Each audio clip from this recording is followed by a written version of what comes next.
We spoke to a client this week who said something very simple. I don't want everything in one country anymore.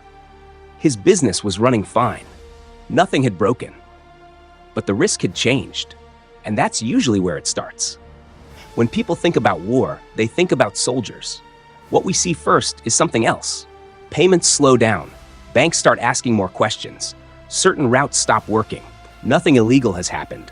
But your business suddenly has friction, and friction shows up quietly, in delays, in checks, and eventually in your margins. Most businesses think they are not involved. But if your supplier is in one country, your buyer is in another, and your payment clears through a third, you are already inside the system.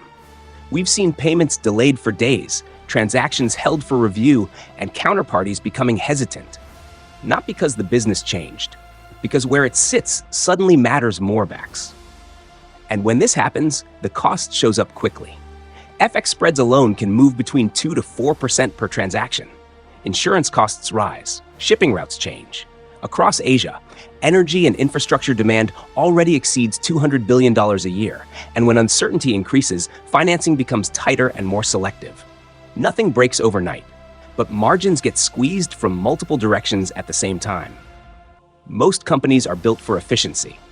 One country, one banking corridor, one structure. It works well when things are stable, but concentration creates exposure. If that one jurisdiction becomes sensitive or that one system slows down, the impact is immediate. That is when structure stops being an administrative decision and starts becoming a risk decision. What we are seeing now is not businesses moving. They are adding a second layer. Somewhere neutral, somewhere predictable, somewhere counterparties are comfortable.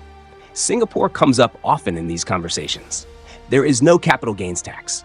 Investment-grade gold is GST-free. And a large portion of regional financing and contracts are structured here. Not because it is perfect, because it works when things become uncertain. War changes headlines, but before that, it changes money flows.